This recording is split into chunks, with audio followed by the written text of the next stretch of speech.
Bande onanga tozwi sango ya mawa. Sango ye ya mawa donc yangwana na ye pona pesa bino. Congolais tolingi ko changer te. Congolais tolingi toujours mayuya. Congolais tolingi toujours ko sa makambo na busoba. Na oke na mkuse Kofi Olomide Agwepa Mumba Christophe Antoine Azana Katia Wele ni États-Unis. Bakangi pona nini? Selon ba nouvelle tozui parce que bobi États-Unis biso bato bandango avant na ya Canada to bandaka mboka wana na ba mastibile. Alors Kofi bakangi bobi azana tournée azobeta ba concert. Nous avons azobeta ba concert azali na visa de travail ti.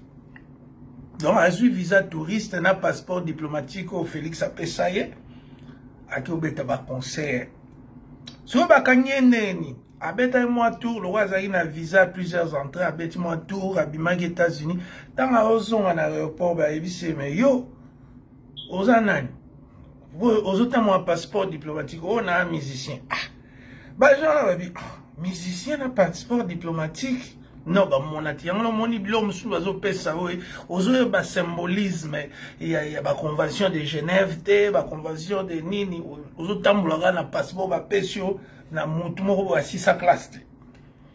Alors ba bengi na pembeni ka ndenge zalaka ba me yo sa ninya o nazo beta naza touriste ba bimiseli ba vidéo ne wana salaka o achila rabino.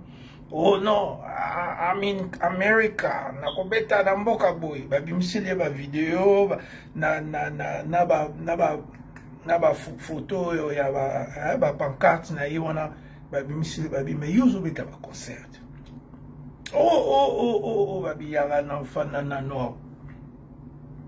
Mais yo ozana visa concert, oza pe diplomate. Oyo beta concert, ozana visa et de travail te.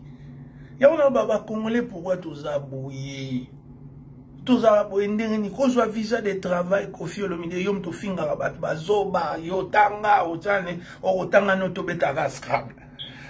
Donc bakangi siko ninga zawana arobima pete le roi bakangi na weekend bino mo webinde za kaka donc juge za lundi na tongo pour basala ba liberté provisoire.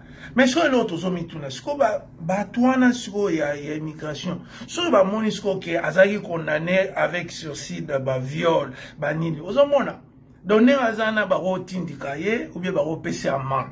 Mais mingi ba otala ka mutoyo storio ka ba masolo neti na bala mike ya basi ba nini ba musicien donc tu yebite. Mais tout ce que je veux vous dire que Kofi Olomide est Angel, is Angel. Pour Anini, azobeta ba concert, azana visa de travail États-Unis. Bon, mon année ba refulara ba petit na musu ba yaka na petit wana héritier bani boyebi kande sukaka. Donc changeons. Cette génération tout changé. To Kofi Autina mbo moko loyal ali.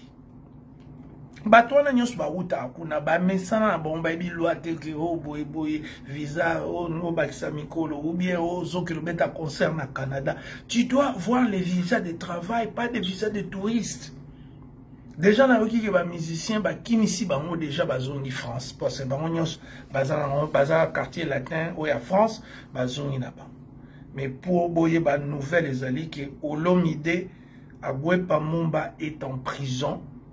Il fait raison, parmi les raisons, parce que tant sous raison après, mais parmi les raisons, Aza obeta ba concert sans que Aza la na visa de travail États-Unis.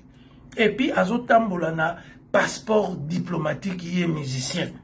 Donc ba immigration c'est qui va dire mais non tout le monde musicien na passeport diplomatique. Michael Jackson kudaza ina ngoti. Elvis Presley, Nini, Johnny Hallyday, un passeport normal. Bon, ils ont un passeport diplomatique, au bétara musique.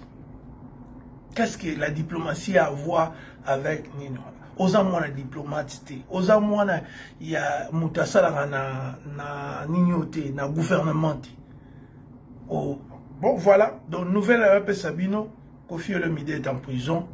Allez, tous à la Kagawana, tout à nouvelle Koya. Mais ils ont foutu na ye. Ils ont été que au boya, même no boya nango, ba fanatique. Ils ont foutu na ye. Azobetandoule illégalement na mboka na baninga. Le roi la Congo, babeta bandoule, na batsara ba makele la babar, y a l'église, ba nini mutalo barate, mais avec bongote, respecter les pays des gens. Voilà la soukiwana.